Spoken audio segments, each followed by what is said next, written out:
I do love Chaol, so I I do love him, but like Dorian.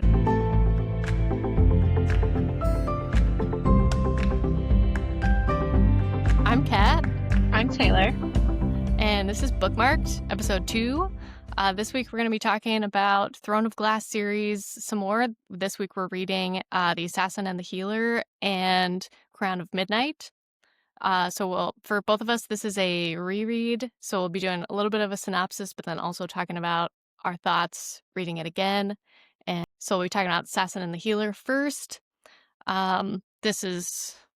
Oh, nice work. Taylor's always on cue with the visual cues. I only have one, and Oh, pretty. yeah, I gotta say real quick, I'm upset that there is another not new anymore, but like newer set of covers because I don't have Crown of Midnight anymore because I loaned it to somebody. My grandma, I'm gonna throw shade because I'm so upset because I loaned it to her and then she donated it to a bookstore. She was like, Rude. "Oh, yeah." She's like, "I didn't think you needed that back. Like, why would you keep books if you already read it?" What? I can't believe we're related. So anyway, I don't have Crown of Midnight, so I just listened to this one. Or And I just listened to Crown of Midnight. I do like the new covers too. The new covers are also pretty. Are you talking about these ones or the new black ones? Oh, there's another one. I was talking about Yeah. yours. I didn't even know there was another one. Yeah, they have a really pretty box set. It's not the same as the Akatar black ones. These like have designs and stuff on them too, but the box is now black and a lot of the stuff on the back of the books is black. It looks really sleek and cool, but I really Oh, like these ones too. They're so pretty. those are pretty. Hmm. I mean, arguably, I think they're prettier than these. Like, so I get why they did it, but I just want all mine to match. I don't want to get one that looks different. Yeah.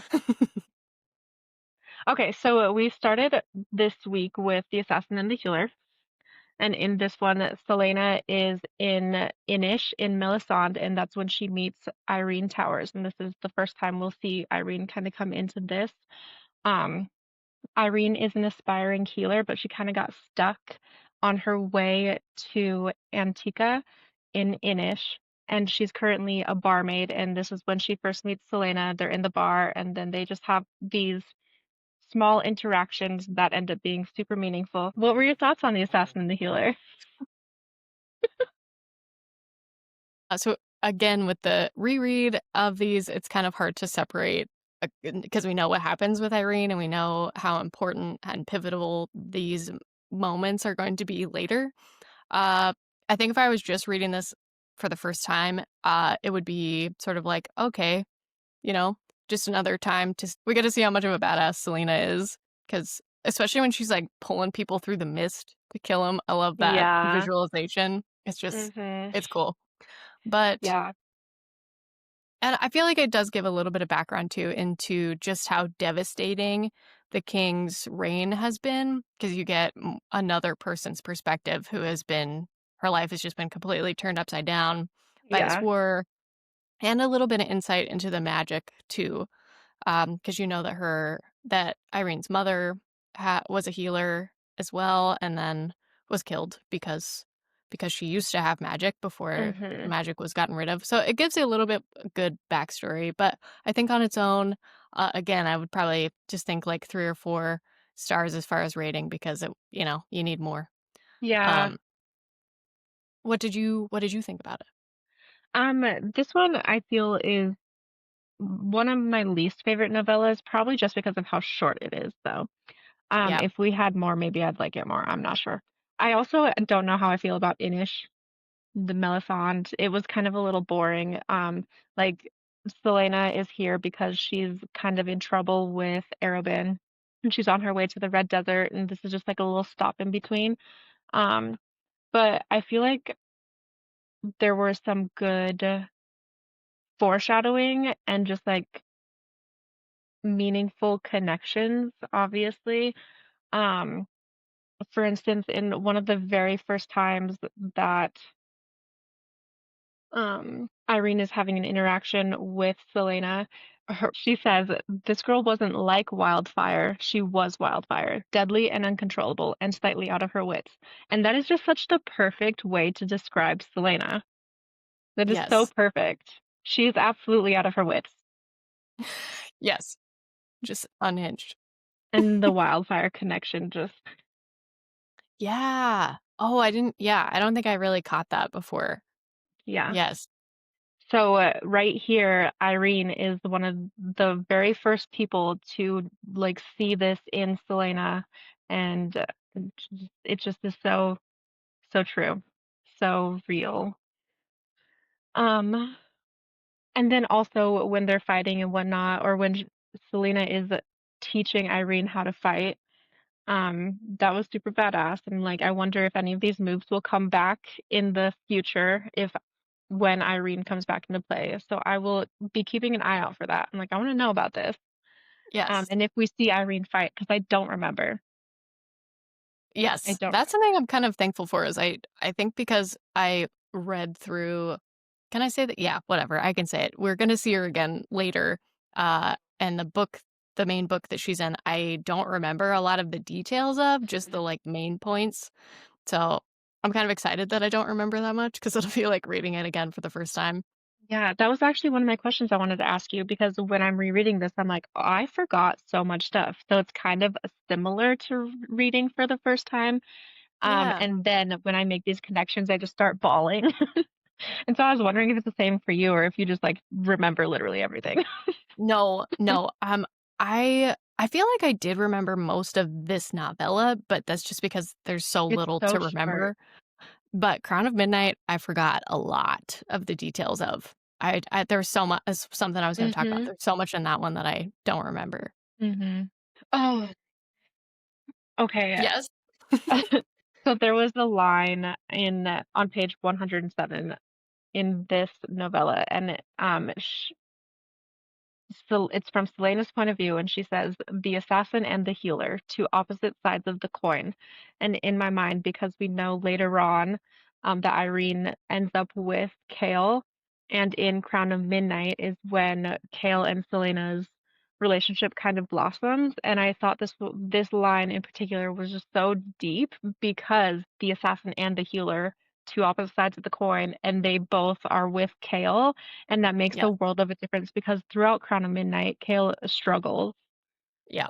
kind of, and to thrown a glass, he struggled the entire time with his feelings and if he was going to be nice or not. And Yep. just her Yep. being an assassin was a big turnoff for him, and it's that way towards the beginning of the book too, of Crown of Midnight. So I really liked that line a lot. Yeah, it kind of shows how they're not opposites in terms of like personality or something because they're both amazing characters, but they are so different in the way that they've gone about living their life and the choices they've had to make.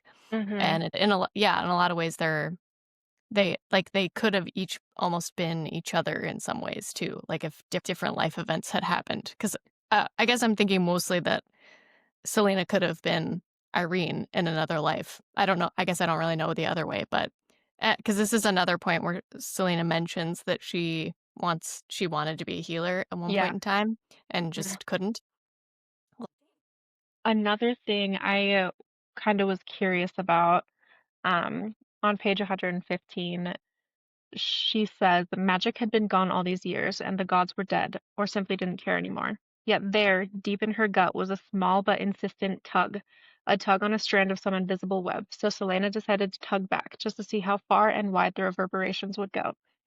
And I'm like, who is this tugging? Who's doing the tugging? I want to know if that's literally just her intuition or if there's because we find in Crown of Midnight and Throne of Glass, we have Elena Right. who comes out of the woodworks. Later on, there are other people who come out of the woodworks. And so I'm like, is this tug a natural thing or is someone tugging? With that, like Irene, who does I think she says something like Silba. She talks about Silba, the healing goddess, and one that's like a clue in to Selena that Irene is a healer or that her mother was or something because nobody says Silba anymore, but also that goddess connection, kind of older gods, it sort of seems like, which again is a big tie to Selena and her connections, which are mostly gods that are like not favorable in this current. climate, the social climate, political climate, because they're kind of tied to magic and as we learn, fae. Yeah. What Oh, was your favorite point of this novella? What was your favorite scene or thing that happened or person or what was your favorite? um, so I feel like the little note that she gives Irene is just so iconic. Yeah. So I really liked that. But then towards the beginning when she's basically just being a badass and teaching Irene how to fight for herself, and she says, okay, so when she's just talking shit about men. Yeah. Men, usually don't hunt for the women who look like they'll put up a fight. They'll pick you because you look off guard or vulnerable or like you'd be sympathetic. They'll usually try to move you to another location where they won't need to worry about being interrupted. Do not let them move you to another location. I just felt like that is just such good wisdom, such good advice, um, and so true. I think that was my favorite. But then I also noticed towards the end of this novella, she says she could go to Antica. Gods or fate or just pure coincidence and kindness, it was a gift. This was a gift. The world was wide open in hers for the taking if she dared. If she go to Antica, attend the Torre Chesme, go anywhere she wished, if she dared. And I feel like we see that somewhere else throughout this book, the whole if she dared. Yeah, I think you're right. That does seem familiar. Like Ooh, okay. I think it might be her mother, Celaena's mother. So right now this is Irene talking about that, but later on in the series, I think it's Celaena's mother who says you can do whatever if only you dare or something. Something along those lines. We'll figure it out as we go on, but Yeah. I just like all the connections and I guess foreshadowing. I don't know. It's so good. Yes.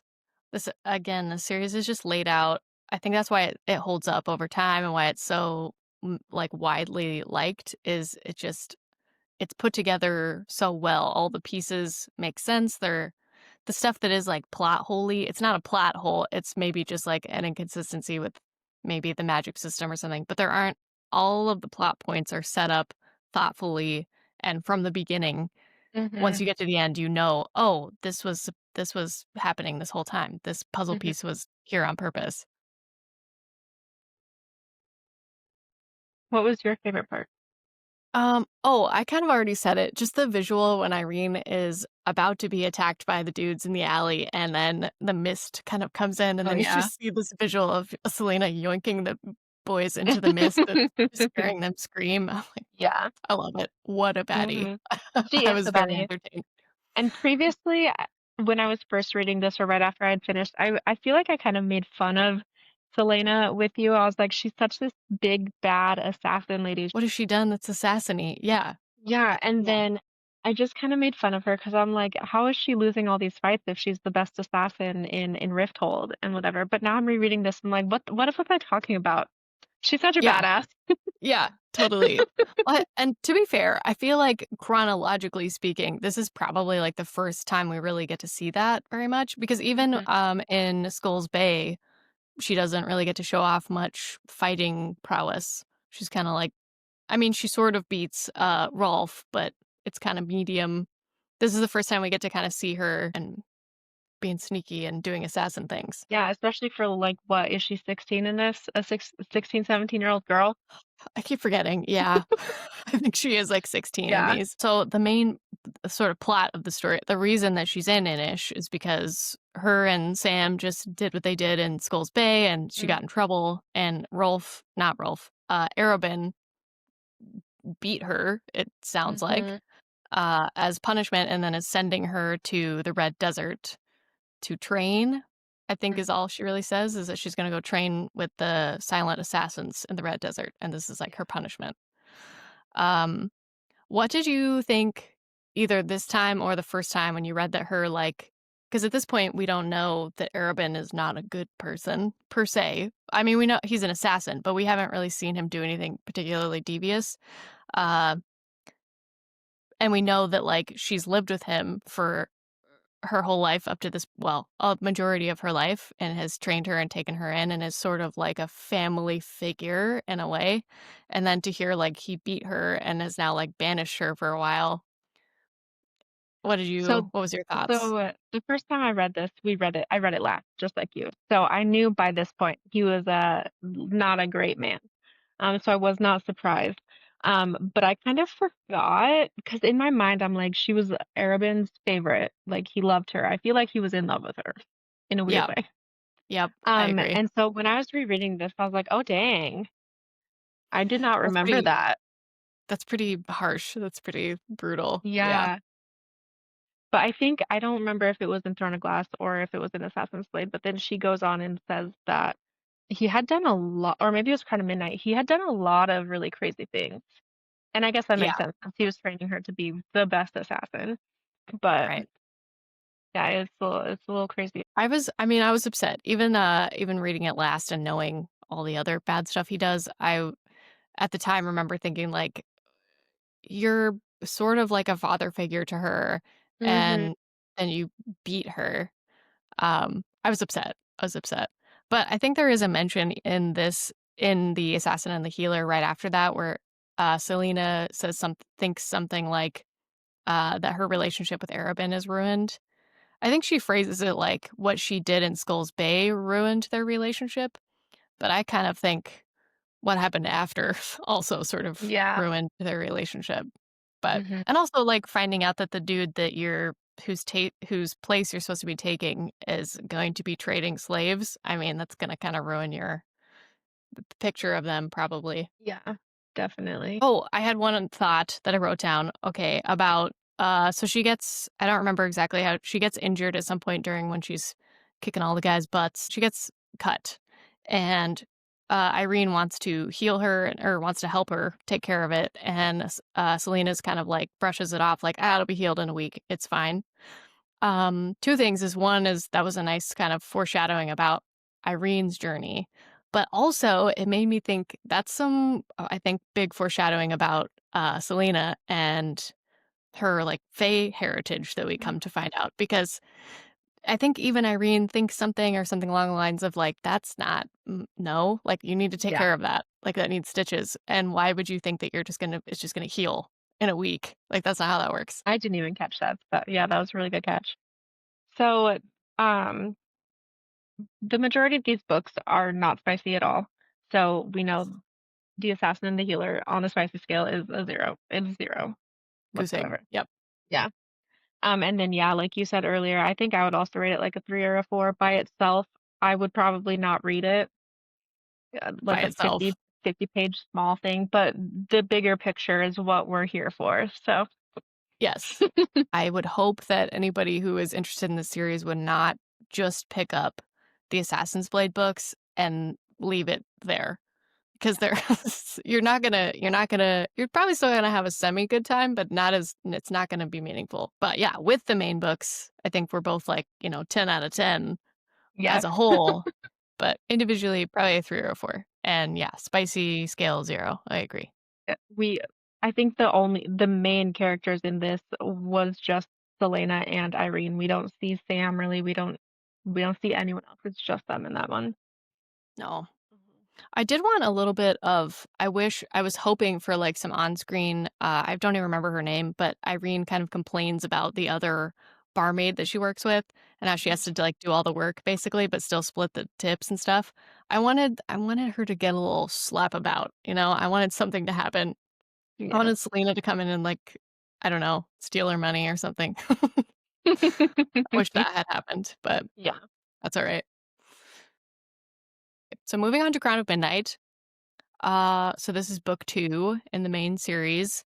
So Selena has just won the competition to be the king's champion, to be his assassin, and just kind of do his bidding, so that she can earn her freedom, presumably. And so she has a lot more freedom than she does in the first book. She's allowed to, walk around and she gets like a stipend. She's getting paid, so she has money she can spend on things again. And we watch her in the second book, presumably coming back from an assassination that she was told to do. And she's still kind of struggling with her relationship with Dorian and Chaol, because she's just broken up with Dorian. And so there's some weirdness going on there. And she's kind of trying to create distance between her and Dorian, even though he still kind of wants to be her friend. She's sort of keeping him at bay. And Chaol is kind of struggling with the fact that he likes Celaena so much, but doesn't agree with her lifestyle and what she does.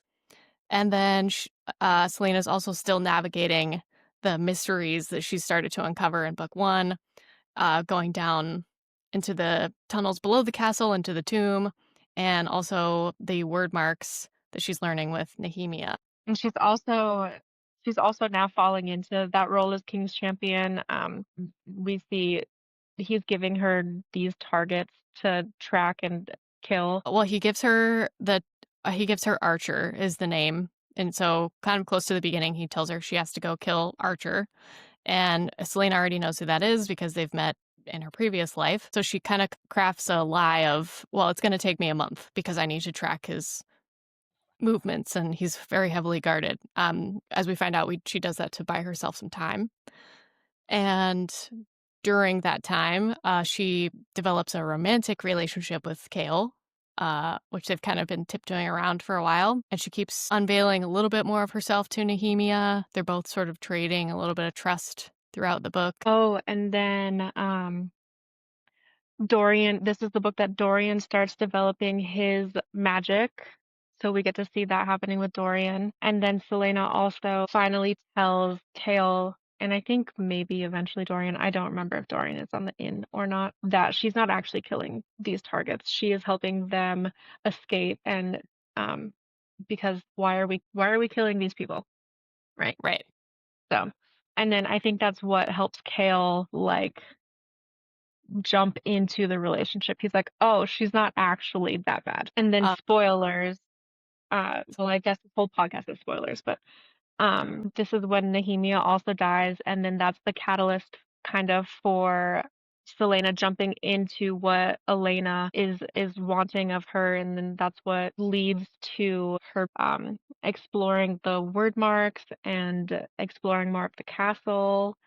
And yes, Nehemia's death is definitely like a catalyst for Celaena to, what's the right, kind of like follow her, what she was born into a little bit more.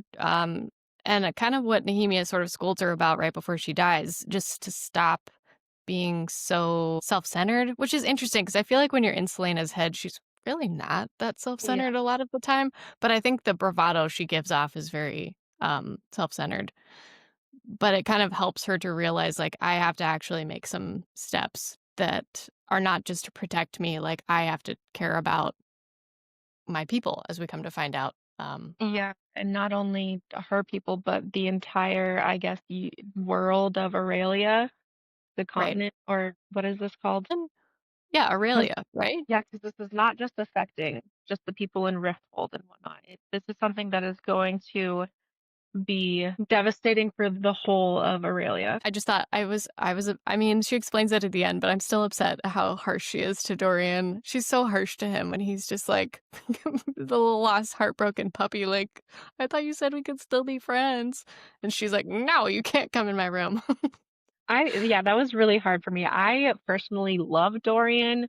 Yeah. Dorian could have been my end game. Yep. Same. Agreed. I loved him from day one, just like how sassy he is and just how head over heels he was with her. And even in the beginning of this book, he still is like, I love her. Yeah. So, yeah, that Poor was really little. hard for me. Yeah. I Yeah. mean, like, I get it. Once you know everything that's going on, like, I understand. Um, but I was still upset. Still upset. Yeah, why you gotta be so mean? Right. Yeah. Come on. You could, oh, this is another thing. I feel like maybe in the last podcast I had mentioned how the miscommunication trope is one of my least favorites. This entire book, Oh, like, oh my if you God. guys would just be honest with each other, I'm sure we Yeah. could be like, we could have been flowing. Yes. Also, I like, I mean, feel Celaena and Dorian's relationship off the bat could have been miles better if she had just been like, I really like you. This will not work, but we can still be friends. But then she actually acts on it. If she actually acted on it instead yes. of just being a snot. Yeah, because at the end of Throne of Glass, she's like, we got to break up, but I still want to be friends. And he's clearly hurt, but she seems very sincere, like that she does still care about him and wants to be in his life. And then every attempt, basically until the end of Crown of Midnight, uh, every time Dorian tries to reach out to her, she's so cold and kind of like Yeah. unnecessarily mean. Like when Dorian runs into them when Chaol and Celaena are at the carnivals it's getting set up, and Dorian runs into them and he's like, "Oh, speaking of which, Chaol, what are you doing for your birthday? Here's a fancy horse I bought you." And Yeah. and Selena's just like, "We're busy. We have We got plans." plans. So mean. So sad. Like that's his best friend. And it's Excuse his me. house. Yeah. It's his house, and they were friends first. That's his best friend. And Kale's been a brat from the beginning. Like, why are we choosing Kale over Dorian? Oh my god. Listen, I'm I I do love Kale, so I I do love him. But like Dorian, I know. This is probably the one thing that we differ on a lot. I don't like Kale. I don't like him. He Mhm. bugs me so much, but that's just one of the things that he bugs me about. I'm not going to shame anybody for liking Kale. Teach their own. But he just I bugs me. yeah. I think my thing is he is just very human. I feel like all of his reactions, how he feels, how he acts, it's very human. That's true. That's very true. I mean, as far as like people reacting realistically, like a normal person probably would, I think he's probably the most relatable. Yeah, I would probably also be judging an assassin. Right. But then I wouldn't. I don't know if I would date her if Yeah. the part of my brain was like, I kind of hate what you do, but I'm still gonna like sleep with you. I don't. Ugh. Mhm.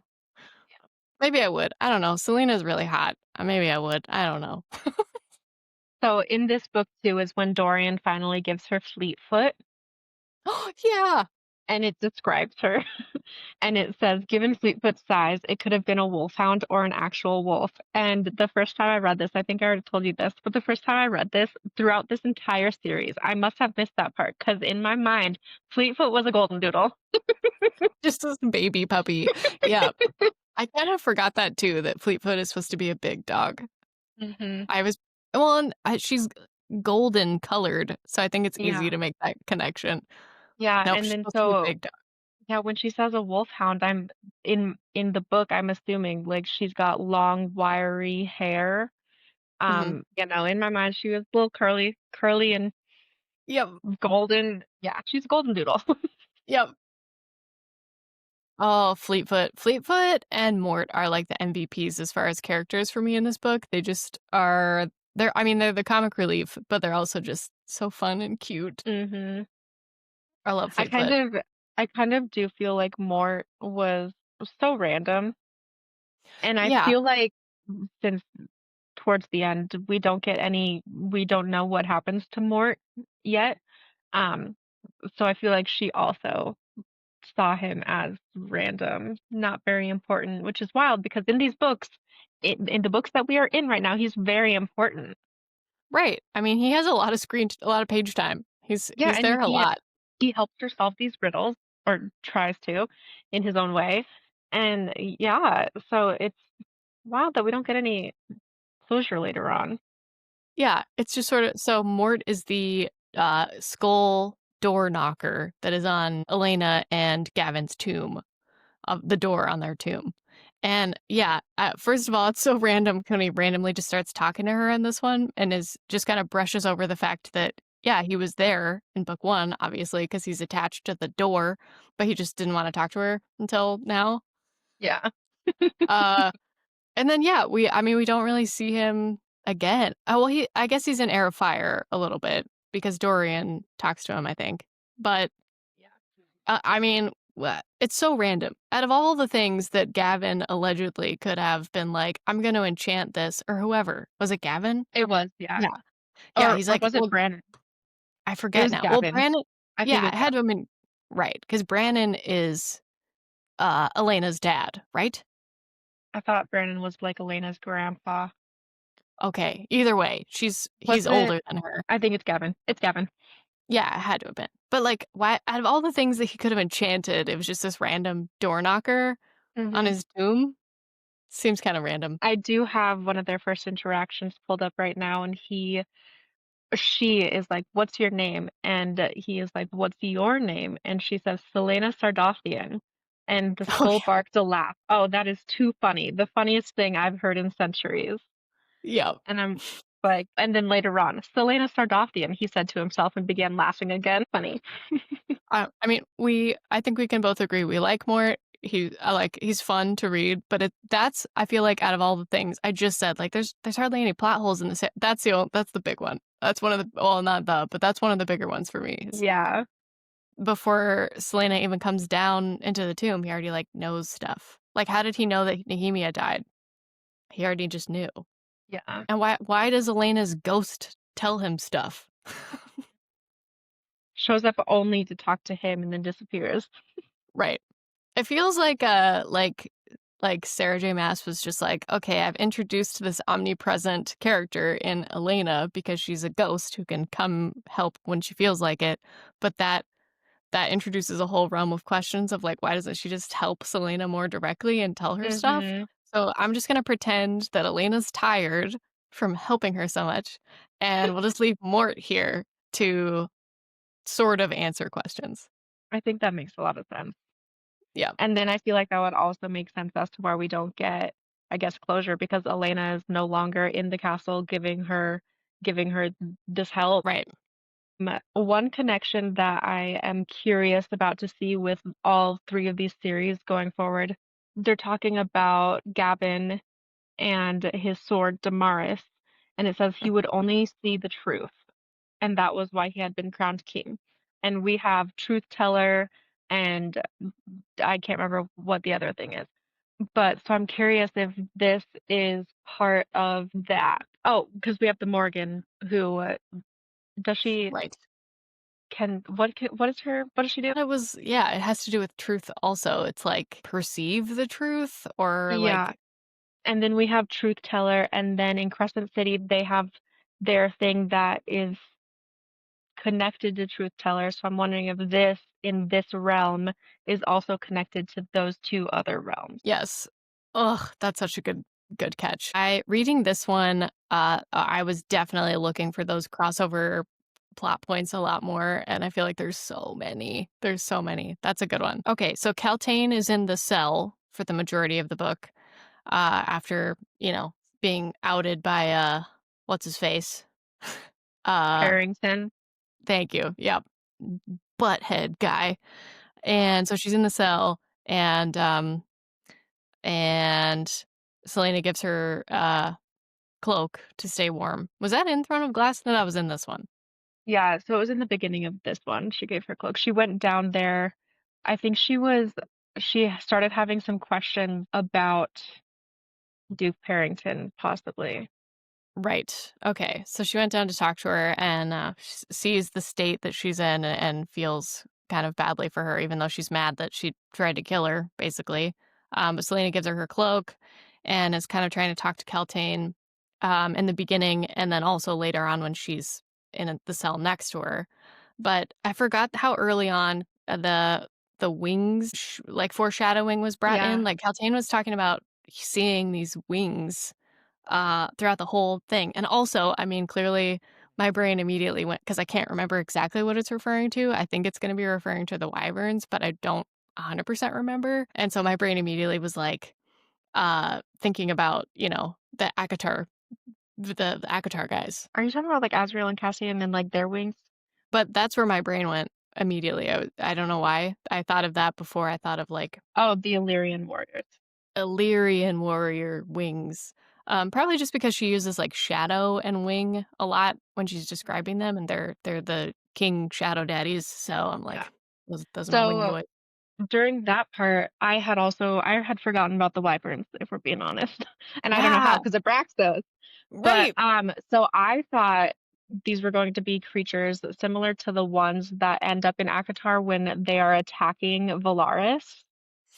Oh, oh, I forgot about that. Yeah.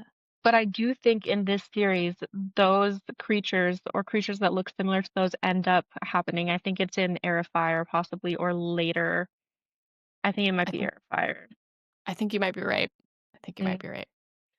Um, Um, During that scene, before I forget, when she's talking to shortly after talking to Keltane, I think, or maybe while, I don't recall, but she's talking to someone and she says, or someone says to her, the courts weren't always like this, referring to the way the countries are laid out in Aderlan right now. That they used to have magic and they used to mm, be more just and the people had more of a say and things like that is sort of the implication. But the usage of the word court rather than like country or something like that, I feel like that's one of the few times that word is used. And again, it just felt like an Akatar connection because, mhm. Also in the tomb, the stars are on the ground, and then there's something else on the top. And I can't remember if she was talking to Elena about it or if it was someone else talking, but they were talking about how there can be realms on top of realms. Like yes, it's not the only world. So that made me think of, you know, all these other realms on top of each other. yes. And I wish I could find, I feel like I wrote that down somewhere. I don't know what happened to it. I think that might have been said closer to the end because I definitely made note of that as well. I think it was closer to the end. Oh yeah. The word governs and forms the foundation of this world, not just Aurelia, but all life. There are worlds that exist beyond your knowledge, worlds that lie on top of each other and don't know it. Right now, you could be standing on the bottom of someone else's ocean. The word keeps these realms apart. Oh, what's else? What else is happening? So then I forgot that Dorian had a brother, had a little brother. So Holland, I Colin. completely forgot about that. And I Because also that's forgot what. about Roland, his cousin. Right. Yeah, his Yeah. cousin. Totally forgot about Roland. So they're both introduced. I don't know if we actually see Holland on page much that I remember. He's there because they have his birthday, but I don't think we really see Holland much as a character. But we do have some page time with Roland, and the consensus is from most people that he's not a good dude. Chaol really doesn't like him because he like stole his girl a couple years Hmm. ago, and then he has a ring just like the king does and just like Parrington does, and we at this point don't know that the rings what they do, but it's something that Dorian's upset about because he's clearly like already in with his dad. They're working together and kind of in cahoots, which pisses Dorian off, at least initially. But then throughout the book, Roland is trying to like keep Dorian on his good side, and every time Dorian is trying to make an argument or something, Roland kind of has his back. To I feel like just to kind of show like, oh, you can trust me, I'm here for Yeah.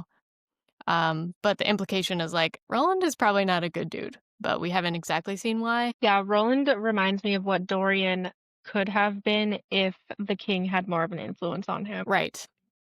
He's still that womanizer. He's sassy and smart mouth, but there's this side of him we don't really know, but we know it's not good. Yeah.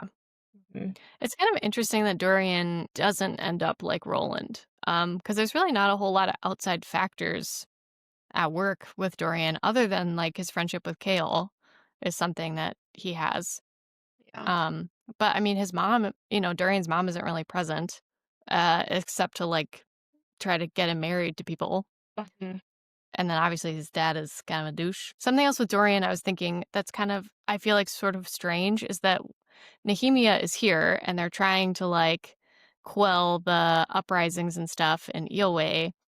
Allegedly, they're trying to quell that and stuff. So why wouldn't they just marry Nehemia and Dorian? Yeah. Like, why wouldn't that be like a monarchy choice just from because now they're tied together and the people of Eelway love Nehemia, so you'd think that would kind of Yeah. help bring them in line if that was the goal. I kind of forgot that him and Nehemia had their small interactions that were extremely meaningful, like not, I guess, to Dorian or whatnot, but meaningful in the book in general. Um, we see Nehemia knows something that we don't know, really. She knows more than she's ever letting on. And towards the end of the books, we find out obviously we know that Dorian and Celaena are related, um, and that it was one or the other. And so Right. Nehemia, in doing this, she was trying to decide if it was going to be Dorian who would be leading this revolt or if it would be Celaena. And Nehemia meets Dorian, I think, after he started having his little frosty dreams and his magic starts surfacing. And did she draw a word mark on him? I think I, she drew a word mark on him, and then things start progressing really fast for him after that. yeah, I think you're right. And then at one point she had said, you can come to me or I'll help you, like when the time Yeah, comes. And he didn't really know what that meant, but obviously later realizes, oh, she was going to help me with this magic issue, especially which, after she died. Yeah, I right. think that really clicked for him. Yeah. Like she knew what he was from the beginning, which I don't, do we know how she knows that? Just I bloodline, I probably? really think she knew everything. I Yeah. think she knew everything. I feel like I don't remember if it was told or not, but I think maybe she had been speaking with Elena far before Celaena and Elena had even had uh these interactions because how did she know about the tunnels? She just knew a lot. She knew a Yeah. lot. Yeah, because we find out that she knew Elena before Selena had even showed her the tomb and everything. And obviously she knows all the word marks and how to read them and what all that means. She knew who Selena was when Yeah, she wasn't telling anyone. I And think then we found out she was in league with Archer for a while at least, knew what was going on in Rifthold and trying to bring back Aelin. And yeah, she knew everything. yeah. Okay. Initial, I guess, thoughts. Like what parts of the book or part like stood out to you the most? Or like was your favorite part or least favorite part or big My takeaway, I guess. my favorite part was when Selena goes into the witch's cabin thing, the Yeah. trailer thingy, Yeah. and that whole battle scene. I really liked that scene. I thought that was so cool, and I remember liking that a lot the first time I read it too. It was just so vivid in my mind, and all the mirrors, and it was really cool. I really liked that one. Yeah. I agree. And Baba Yellowlegs is so um creepy, but like in a fun way to read. Uh it's a little bit scary when she's fighting Baba Yellowlegs. Like Yeah, even reading it the second time when we knew how it ends, it was still like, oh but then also the scene where she takes Kale to the dinner for his birthday. I love that too. That was also such a vivid scene in my head, and it's so pretty and thoughtful. And I think he like teared up or something and said that no one had ever done something like this for him before. I'm just like, yeah. oh, I Aelin's love so that. gosh dang it, Selena is so sweet. I do have a question. Um, or something that I'm going to keep in my head moving forward. But early in the book, um, they're talking about a song, an ancient legend, old poem, and it says the Yeah, story of a Fey woman blessed with a horrible, profound power that was sought by kings and lords in every kingdom. While they used her to win wars and conquer nations, they all feared her, and kept their distance. I don't know if this is something that was, I guess, uncovered throughout the rest of the series, but I'm really curious about that. I want to know who yeah, they're talking about. yeah. Is that one of the three sisters? Yeah, I don't know. That's a good thing to keep note of. Another thing, The Walking Dead is a book that Celaena finds. It just comes to whoever needs it when they need it. Dorian also comes in contact with this book. The Walking Dead is a book that is featured in Crescent City. Bryce is going through, I can't remember what her boss's name is, but she's going through the library that she works at, and that's one of the books that she points out, The Walking Dead. Oh, oh my God. Oh, that's so good. Oh my God, I did not even realize that. Wow. Another thing, sorry. After Nehemia had died, and that's kind of when like Kale and Selena's relationship blew up. She did not trust him after that. It was his fault. Um, it's his point of view when he says he had lost her and she would never in 1,000 lifetimes let him in again. I wrote that down too. Yeah. It Ugh. was so sad. So even as someone who does not really enjoy Chaol as a character, I still the feelings there are so real, and, I feel like there's a lot of empathy that can be had for Kale, even as much as I talk smack about him, it's like, he was in a really difficult position, right? Mhm. Because the king is the one who said to him, "You may not tell her this stuff," about Nehemiah's life being threatened and all of that. You can't he, like, specifically told her not or told him not to tell Celaena. So, A, that's not only, like, his boss, but that's the king, telling him that, and if Kale had told Celaena something he even thinks this at one point, but he's like, "If I do tell her and they do something or they leave, the king's gonna know that I'm the one that Yeah. told her." I'm the weakest link. I'm the chain. So if I can't betray his trust because he's my king. I'll be Yeah. dead.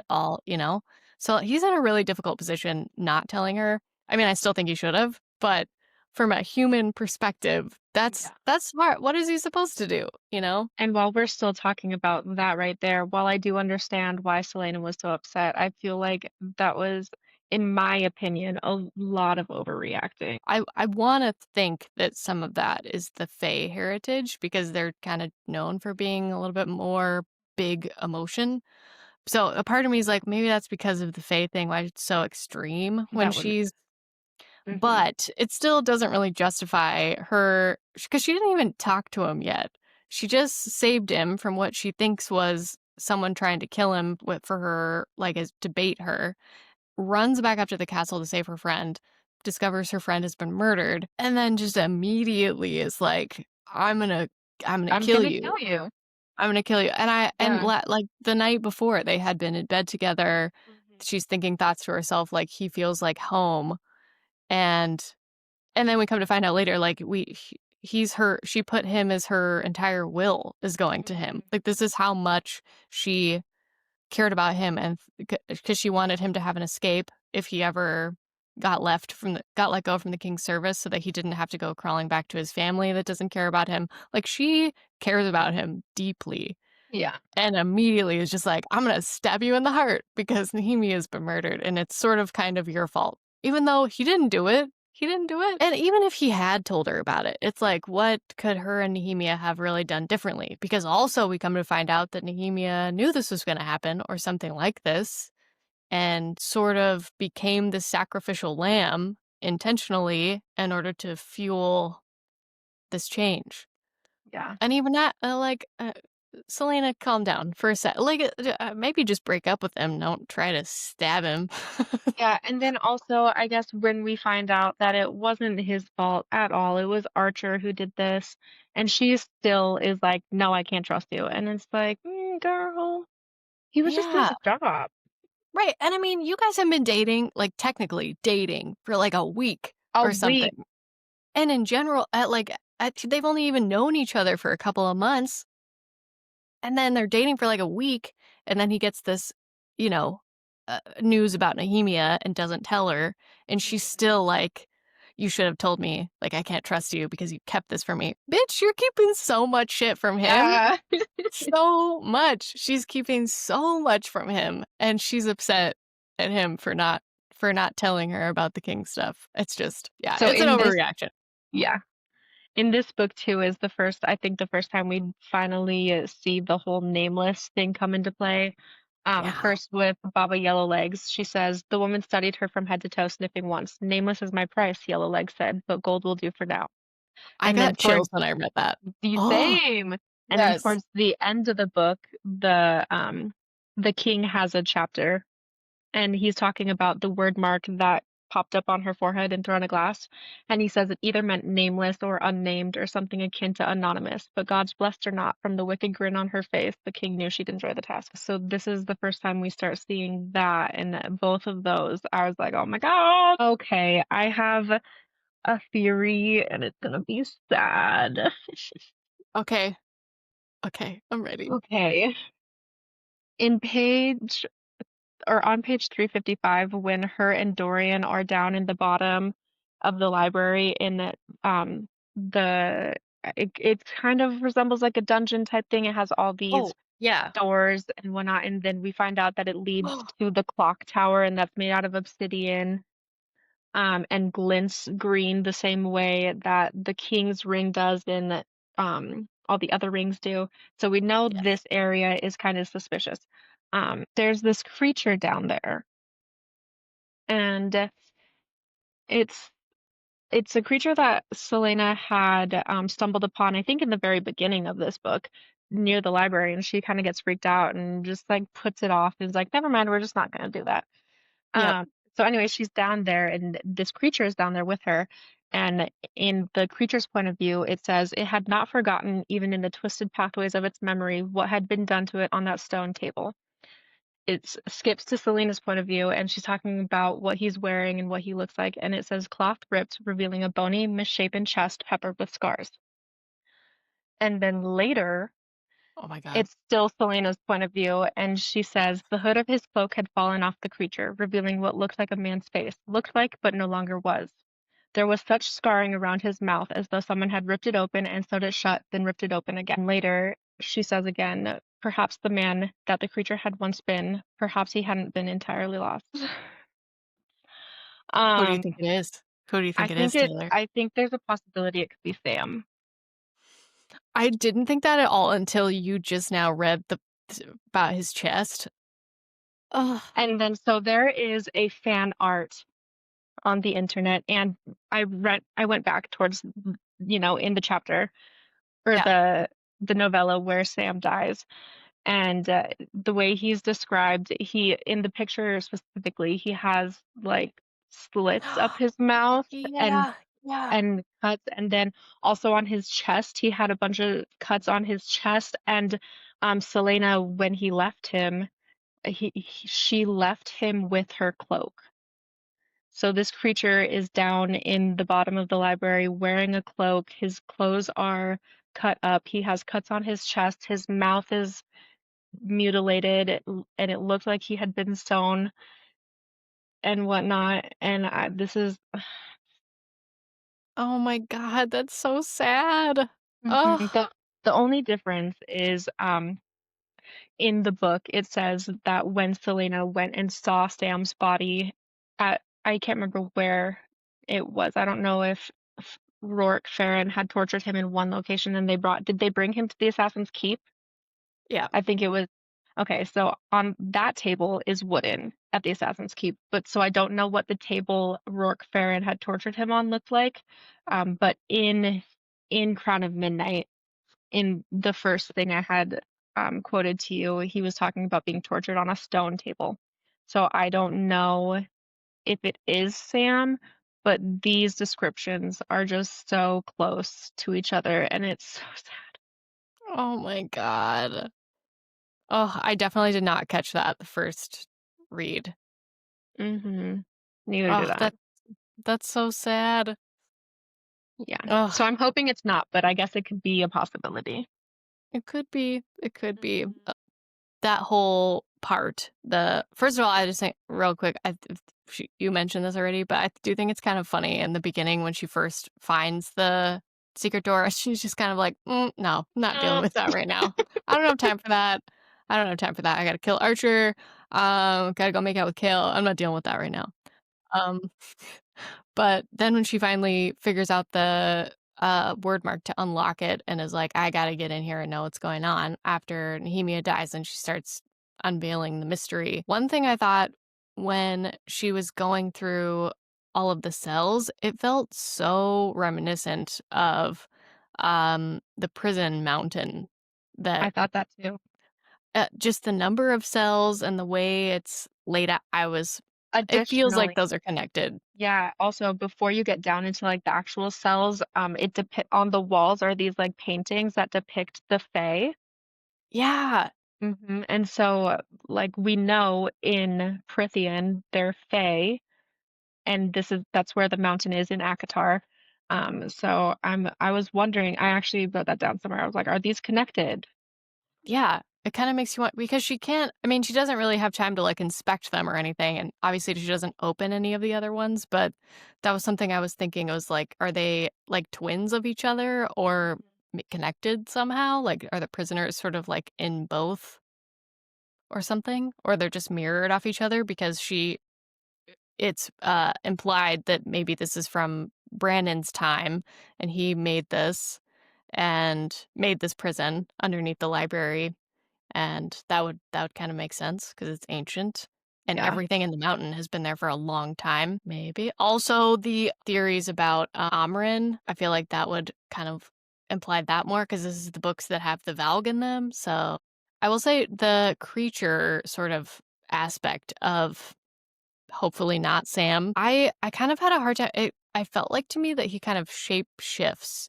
Is that what you were getting? Because I was having a hard time visualizing him, especially when she's like initially sees the eyes underneath the door, and then there are a couple times where she sort of describes him as though he's like scuttling, like and has these big arms. I don't know. Maybe that's just was like the way it was like way I was picturing it, but it just That's seemed like interesting. he was sort of, I don't know, like more monstrous kind of looking If we're than being honest, the entire time I just pictured the surreal. Oh, interesting. I don't think they're connected in any way, but that's But just like that's what you the had in your mind. yeah, he had a cloak. It was dark and shady and like Yeah, ominous. Yeah. yeah, that's interesting. Hmm. I kind of forgot, yeah, because he'd been in the library a bunch of times. The one librarian guy was even like, and there's people skulking around. There's this person skulking around in the library at nighttime. He's just been like in and out of all the places, which I don't know if we ever fully get an answer to that as to why he can get out, but then still goes back in. I think it Uh, said, yeah, I don't know why he goes back. I think it said though that he had learned the word mark to open it up. okay. Oh yeah, right. Because he unlocks it and locks it like behind himself. Yeah. Um, I remember also wondering because a couple of times during that they mention that the doors are like made out of iron, and iron is supposed to be impenetrable to magic, but then they can use the magic word marks to unlock them. So that's kind of interesting. Yeah, it's a different, older kind of magic. It's interesting. I'm curious to see if any of this ever connects or if it plays out in any which way or form, Right. or if we're just all fucking crazy. Like it's not that deep. Another thing I want to keep an eye out for while reading this series, or maybe a reread of either of the other series, when she opens the portal and they're describing what they see, it says depicting a land of mist and rock. And I want to know, where is this? Where is this portal that she opened up? Is this somewhere we've been? Is it somewhere we know? Right. I was Curious thinking about that that. too. Yeah. And then I had talked to you outside of this podcast about some connections. I thought maybe that like the demons, I mean, the Valg were a stare. Have we even gotten to the Valg yet? I had texted you about me thinking maybe the demons or the princes of hell or whatever might have been um Valg, or the Asteri might have been Valg. I don't think the Asteri is Valg. So I don't know what the Asteri is, but they're not Valg because I completely forgot that the Asteri had tried to take over Hell. They had tried and failed, and that's why they went somewhere else, I'm gonna have to reread all the SJM after right? this, like all of them. Yeah, so I don't know what the Asteri is, but I don't think the Asteri is connected in any which way to the Valg. Okay. But then I think maybe I'm not Jurian. Who was the bad guy in Akatar? Hyberon? Yeah, I think maybe he could have been. I need to reread that and see if there were some black rings or black eyes or anything. Interesting. That would make sense. Because the creatures, it's the creatures. Mhm. Mm. Do we know, did the creatures come from the Asteri in Crescent City? Now I can't remember. Yeah. I'm gonna have to reread all of them. This is just gonna be the next year of my life. It's just deep diving into SJM's universe, trying to find all the we're just gonna have a wall, like we talked about at the end of this, with all of the dots connecting everything. Yeah. I need more space. Yeah. I kind of forgot how layered the Chaol kidnapping slash Nehemia murder evening was. Like I forgot exactly who was responsible for that and what was going on. Same. So finding out that I remembered that Archer was involved, but I couldn't I remember didn't, I how. didn't. You didn't. No, I was like, I fucking think Archer. What? I right. liked Yeah. him. I liked Archer. Right. Right. So finding out he's working with an underground rebellion, basically trying to overthrow the king, that they do want Aelin Galathynius to be sort of their figurehead. And the reason that Nehemia didn't want to work with Archer anymore is because they all knew about the word keys. They wanted to use them for bad, basically. They wanted to use them for their power. And Nehemia was like, I'm not about that. These are bad. These are bad news bears. We got to get rid of these. And Archer and his crew were like, now we're going to use them. That was essentially why they killed her. They had her killed. When Celaena went and killed Grave, she's so cool. Like, just no, nothing. She's like, you killed my friend, you're dead. And then, yeah, finding out it was really Archer the whole time, setting up, what's his name? Like Milligan or Mulligan or something. Yeah. And then that they had kidnapped Chaol in order to get Celaena out of the way, basically. Archer's like, I wanted to make sure that you knew that, Chaol wasn't trustworthy. Because we find out that Archer knew that she was Aelin the whole time. So he was trying to get Aelin to sort of be on their team and break up her relationship with Chaol and kill Nehemia. So yeah, it was Archer the whole time. Just a total. I Yeah. forgot how layered that was and that he was so involved with that. And I think too, the first time I read that, because he says, because I know what you are, Celaena. Arabin told me one night after you went to Endovir. I didn't know because Right. it's at the end of this book that we find out that Celaena is Aelin. Um, Right. so at this point, didn't like, I thought nothing of that. I thought maybe he knew that she was Fae. Right. But then now it's like, so Archer was out here telling everyone that Aelin Galathynius was trying to put together this whole movement, and it was just Archer. It was just Yeah. Archer. Right. Mm. Yeah. And Because he then when she knew. has him, yeah, he knew. And when she has him cornered in the tunnel, she's kind of playing him. She's trying to get him to say everything. So she's sort of leading him and being like, oh, yeah, I'm on your side. He basically says, like, I really need you. We need you for this movement, but kind of like we'll do it without you. So it's very clear that it's not actually like a real rebellion. It's just a play for power. Archer, what a dirty dog. I think Yeah. that's part of the reason this series is so fun too, is because there's not just like one singular bad guy that's easy to hate. There's lots of layers Yes. of Hmm. of bad guys and good guys. But So yeah, like we said earlier, this is when we find out that that Celaena is Aelin. On the very last page, it's Chaol's point of view, and he does all this searching in her bedroom and searching the familial lines. And then the very iconic saying you can find literally on any sort of social media. Celaena Sardathian wasn't in league with Aelin Ash River Galathynius. Celaena Sardathian was Aelin Ash River Galathynius, heir to the throne and rightful queen of Terrasen.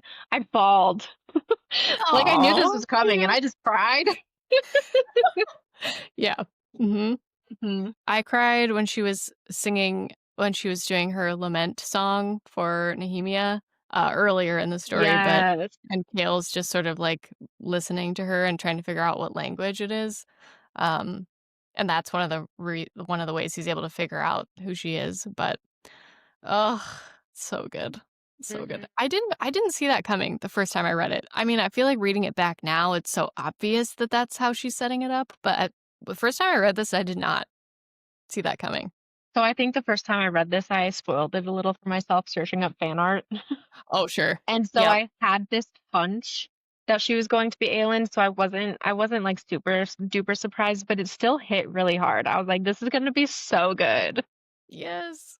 Mhm. I feel like her clue to Kale to let him know who she was a little bit vague, to It be was. I honest. don't know why she couldn't have just told him at this point. Yeah. For some reason, I remember in my head she had like spelled it out in a letter or something, but she didn't. She was kind of vague. She just gave him a date, and then Mhm. it just He went, expected him to put two and two yeah. together. And how perfect is the timing that Dorian decided that he was going to put all these books in her room while she was gone because he didn't want his maids finding them. And then Right. those are the exact books that Kale needed to put this information together. Let's see. One thing about the dungeon underneath the library, I was gonna say is, I don't know if there's any symbolicness to the number of rooms, but I thought it was interesting that she made note of that. Like in the first one, there's Yeah. 100, and then 66, and then 33, and then 22. I don't know if that means anything, but I just thought it was kind of interesting. I wonder if we can find anywhere how many rooms are in the mountain. Oh, yeah. Oh, okay. Also, only when she's in that dungeon area does she use the word portal more than once. When she's going through a door, she literally Okay. says portal as the verbiage instead of a doorway or something. Interesting. I'm going through that. I went through the sixth portal. Hmm. Excuse me? Portal to Yeah, where? Portal? that's a good catch. Because another thing is this book is when Dorian talks about how he had previously met Aelin and Adian. I think he mentions they were kids, is his memory. Yeah, They were, and Adian kind of like beat him up because he spilled tea or something on her dress. something. I think this is the first time Adian is mentioned at all. Yeah, and it was very briefly. I think it was just that chapter. I don't know why. Okay, Dorian again, talking about this is when his magic starts appearing and he's trying to hide it. All of his magic outbursts, for the most part, are ice of some kind, like ice seems to be his power. But then when they're in the dungeon and they have to seal that door, he's like melting the door with heat. Yeah, and then he had that shield that blasted the creature that came out of the portal under the tunnels when they were the very one of the very last scenes. He blasted Yeah, like a shield that knocked that creature away. Um, right. and then also when Celaena was trying to kill Chaol and he froze her, like she could not stab him. Hmm. Hmm. Yeah. So we get lots of interesting turns in his magic in this book. It's very interesting. I forgot that Aelin's magic had been revealed in this book as well. Me Like too. the main takeaway I remembered was that Nehemia was killed and that everybody, or that Chaol at least, knew who she was by the end of it, and that she was going to Wendelin at the end. That was kind of the main points I remembered. I forgot that, when she goes through the portal to get the dog, well, and Chaol, but the dog, because when Fleetfoot got drugged by the demon thing into the bad place realm, I was so upset because I completely forgot, and I was like, oh my god, Fleetfoot doesn't die, right? That is Fleetfoot later. I was so upset, but then yeah, I was okay. And then her magic just like explodes out of her because all of a sudden she's in a realm that she can have magic again. Completely forgot about that. Oh, She was explaining to, was it Dorian? She was explaining to Dorian or Kale, I can't remember which one, about how when she was a kid and she would like switch back and forth and what, was it Dorian? Who was it was this? it was Kale because Dorian doesn't know at the yet because she like knocked him out. Yeah, and I like the connection of like the fire and ice connection. I feel like earlier in one of the books they had talked about fire and ice, and then now we have Dorian, who has these icy powers, and then his cousin, Celaena slash Aelin, who has these fiery powers. It's just full circle. This Yes. entire book, full circle. And then at the end of the book, Aelin makes an oath to Nehemia that she's gonna free Nehemia's people, and get Nehemia's dad back on the throne of Eelway. I cried a little bit during that. I forgot about that too, that she is making this oath to her dead friend. Mhm. And I forgot how sad it is that the Aelin has that last moment with Nehemia just engraved in her brain so much of Nehemia basically saying you're a coward. It is sad. I guess one question that I have still, like we know, Throne of Glass, the title is based off of the king's throne in his glass castle. Do we know why this is called Crown of Midnight? I didn't think of this until literally right this second, but is it Elena's crown that That's what the I word was mark is thinking. in? However, she just had described it as like stardust or something. It Right. resembling stardust because I paid attention because I'm like I want to know, but nowhere was ever their mention of a crown of midnight Right. that I caught. I didn't So, catch that either. Like it- that's the only crown I could think of. But the midnight thing, yeah, doesn't seem to quite fit. But right. So I was thinking maybe we would see like the king have a crown or something, but I didn't pick up on any of that. So maybe I will do some Google searching and figure that out. Yeah, what is okay. Well, we leave off at the end of Crown of Midnight with Chaol has come up with this plan, Celaena out of here to protect her. In his mind, it's going to protect her because if the king sends her away, because he thinks that she'll be in danger because she has power, because she's part Fae. So he wants to get her away from the king so that she'll be safe. So he concocts this plan with his dad to have her go on a mission to Wendelin, and then Chaol is going to have to go back to Aniel with his dad. That's his part of the bargain. And that's where things leave off. So our next books are The Assassin in the Red Desert and Air of Fire. I'm excited. Crown of Midnight rating scale, star scale. What would you give it? I would say 4 stars. I really like this book. I like all the books, but I really like, there's just so many scenes that I like. First, I love the dungeons underneath the library. It's just so mystical, magical. I'm such a curious person in general, and I love to explore. If it has anything to do with the castle I'm in, also like the tunnels that Celaena can go in and out of. I love that setting. I love the Baba Yellowlegs and the carnival that's going on. I love that she gets to go into Rifthold and be her little assassin-y self. Um, I do love this book. However, as a whole, I don't think it's 5 stars. Yes, I would agree with that assessment. I would think I would also give it a 4.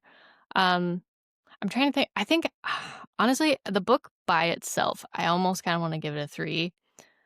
But because it's a series, like if it was alone, obviously this would be like a 3 if it was all by itself. But I think as part of the series, I'd say a 4 also because it's not my favorite, but there's a lot of good parts.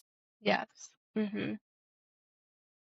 I have in my notes more stuff about how there are a ton of spoilers in the beginning of this book from what you would have known if you read Assassin's Blade first. So I'm still hardcore Assassin's Blade needs to be read first, except there should be like a warning in the front of the book that says, if you don't like this book, just keep going because this Yes. is like extremely important information that you need to know going forward. And I feel like too, I was thinking about that, like why couldn't we just get that information in like a flashback or something? Yeah. And I I just don't think it would be as meaningful.